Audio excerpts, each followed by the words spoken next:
Okay, good morning, Commissioner. It's Sunday, July 5th, 2020. How are you?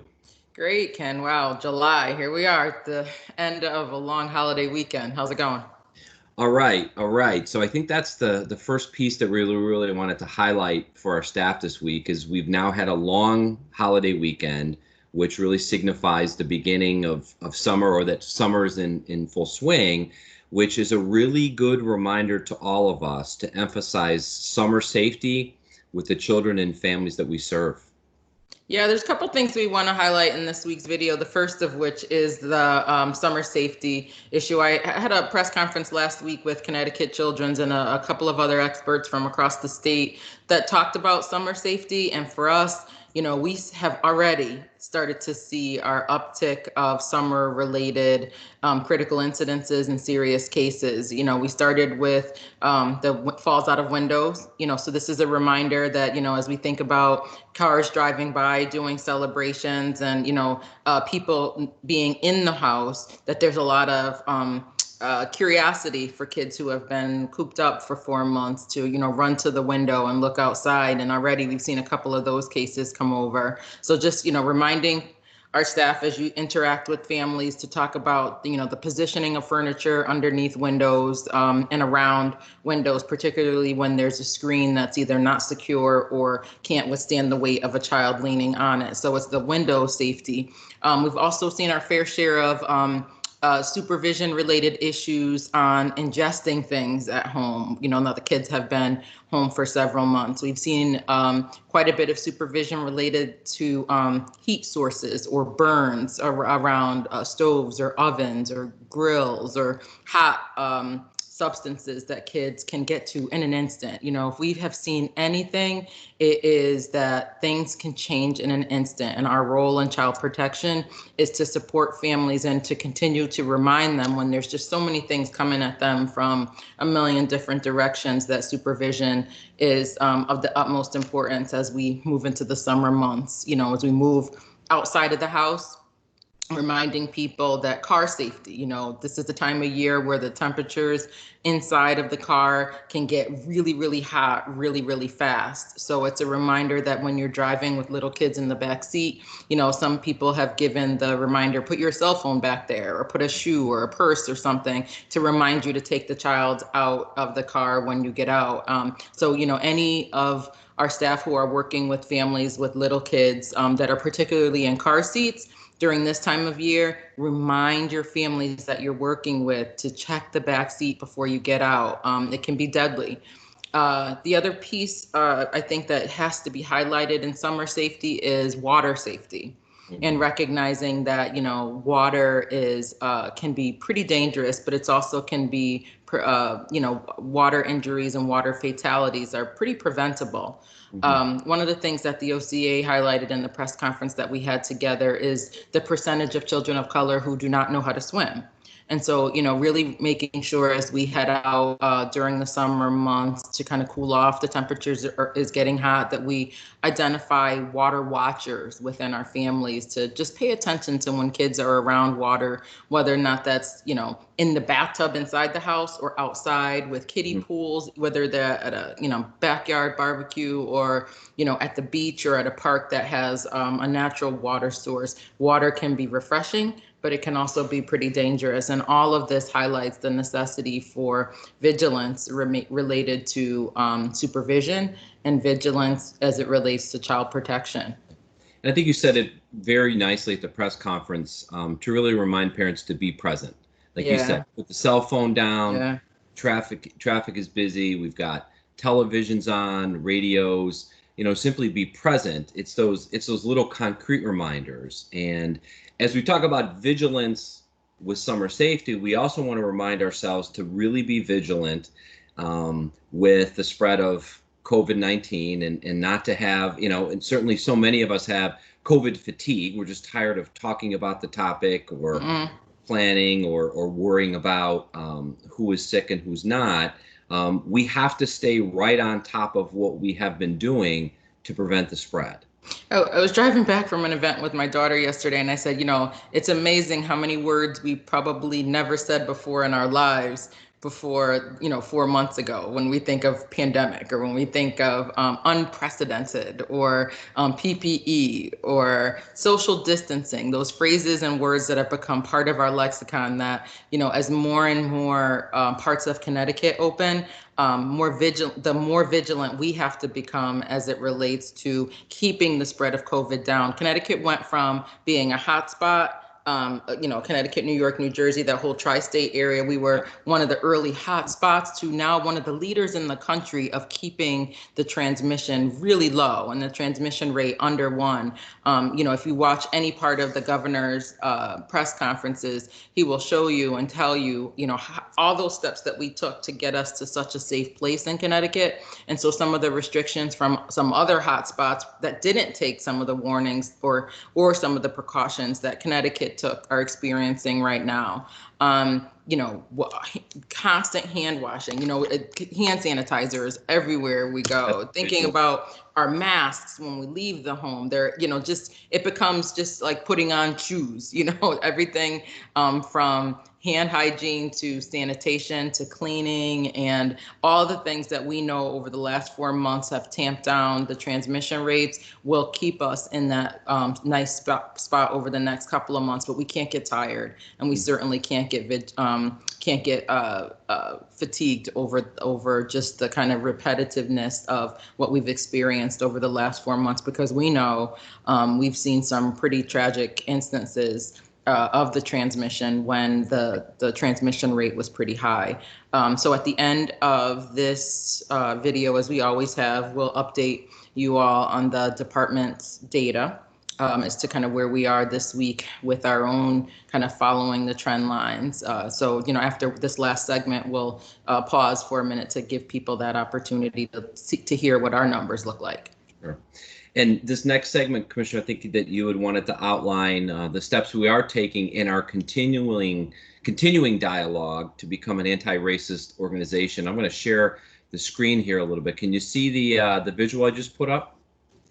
Yes, I can. And so, as we were just talking about, Ken, the COVID-19 pandemic is part of what, we've been talking about is just a trifecta.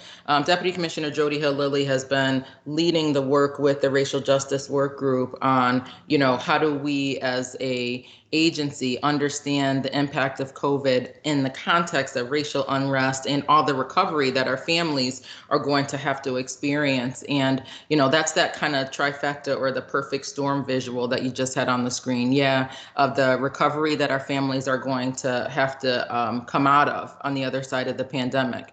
And as we think about the discussion related to race, we've been, really honing in on the last 10 years of the department's racial justice work. I know that, folks that are watching can't see the screen, but this is just, again, a teaser of what you will see as the leaders across the department. You can continue to go, Ken.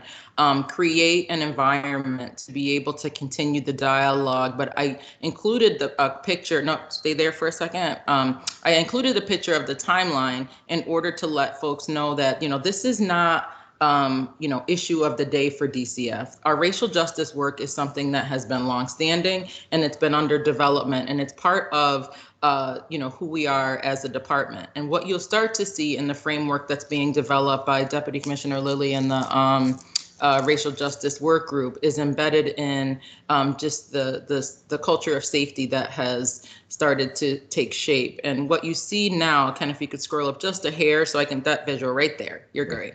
The guiding principles of who we are as a department is in the context of a safety culture. And, you're going to hear more about that over the next coming months. We've been talking about that for a few years as well. We are moving beyond equity to justice. There's a lot of discussion lately about where people find themselves personally as they think about, the understanding of equality. And we all have to do our own individual work. But collectively, my job as the commissioner and a leader of this institution or this DCF is to really help us understand what our role as an institution is to move this work forward, to make sure that there's better outcomes for kids and families of color that we serve, which we know are overrepresented in the child welfare arena. And, what you've seen by us and heard from us as part of our administration is that racial justice, the red circle there, has been a part of our guiding principles as to, how we've interwoven the expectation of racial justice into the work as we have started to kind of make our way across the state and identified um, our focus for this administration. We've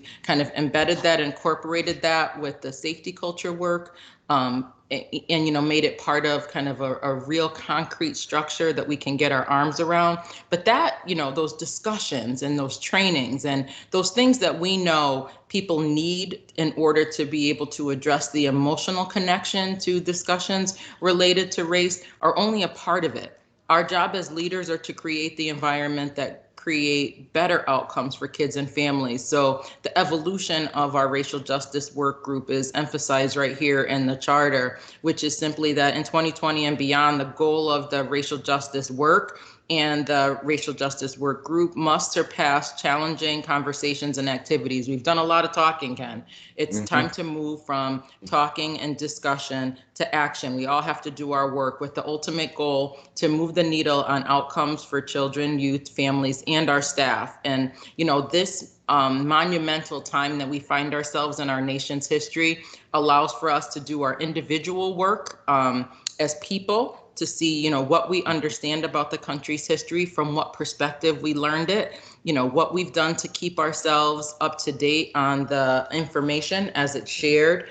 In our Pride Month celebrations, we talked about the term cultural humility, and that is our willingness as individuals to understand and continually learn among and around each other. And if I think about even my role as the racial justice work group lead for years, I still every day have to advance myself by reading and learning. So each of us, all 3,200 of us across the department, have to do our individual work, but collectively, institutionally, DCF has to take the next step into action. And so talk a little bit about the COVID mailbox, Ken, and how that relates to what you have on the screen right now. Sure. So, Commissioner, early on, when the pandemic hit, the suggestion was made to establish a COVID-19 mailbox. And I could tell you, we have had hundreds of internal staff and hundreds of external partners, including families, provide input to that mailbox, which encompass questions, ideas, individuals seeking clarification on the department's operations, ranging from our policies and practices to staff expressing concerns about resuming full operations and recommendations on what resuming full operations would look like. And we really felt that structured approach allowed all voices to be heard and to express themselves as they saw fit. So again, families, our community partners, some private providers, internal staff had that one place to go for issues pertaining to COVID-19. And I think the thought here was, let's establish a racial justice mailbox, which would serve the same purpose in this very critical time in our agency, in our communities. Right. So the statewide racial justice work group, along with the leads, Monica Montalvo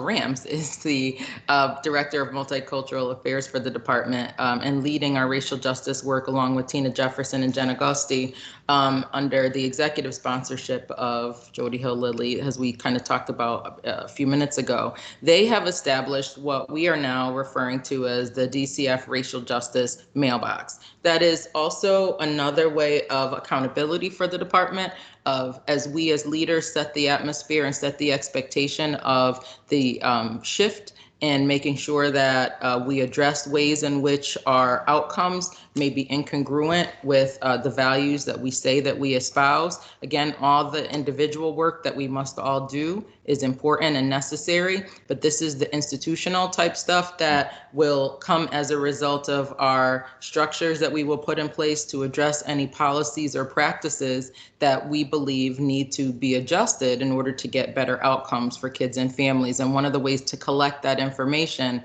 is going to be through this mailbox where staff can submit comments, submit suggestions. We did a test run with a couple of members of the statewide racial justice work group, and already we're getting some tremendous suggestions. It might be just the simplest of things to the bigger strategies that the department has to move forward on. So this is certainly not an issue of the day. This is part and woven into the work that we do every day. This is a human service agency. DCF is charged with making sure that Connecticut's children are safe and protected and have their well-being taken care of. Racial trauma is a piece of that. And understanding our role and adjusting who we are and what we do in that context is something that I've been committed to and that the department will continue to do, and are using the momentum of the moment to evolve in very, very critical ways. So we're really excited about that. More to come. You'll hear, from your individual or local leadership. But it's come to the point of our weekly conversation that we share the data. And so our data for the week for COVID is that happily we are maintaining and staying steady. We have those 65 foster parents that we reported last week that are part of the number of foster parents who have tested positive. We've had 35 staff members. That number has stayed steady and unchanged for the week. The other number of that 35, 33 have returned to work. We've also incorporated the mandatory testing at our direct care facility sites that has started to be stood up. That way we can track asymptomatic, and thus far that has been really, really well done. The folks at both Solnits have done a really good job of kind of getting staff to be tested there, and we haven't seen a spike in increase in positives. And then the last data point that I think we should be particularly proud of is that of the children that we have in care, which we're around 4,000, right? 15, only 15 have tested positive and have all recovered or at some stage of recovery that our medical division has watched really closely. So that's the data for the week. It's promising, it's good, but we can't, again, get relaxed. Yeah. So I think really this week's memo and video speaks to staying vigilant in 3 areas: summer safety, preventing the spread of COVID-19, addressing the issues and moving forward the work to become an anti-racist organization. So a theme of vigilance throughout. So we will take that with us in our work moving forward. Absolutely. Here we go. It's summer. Okay, Ken, take care. All right. Have a great week. You too. Bye-bye.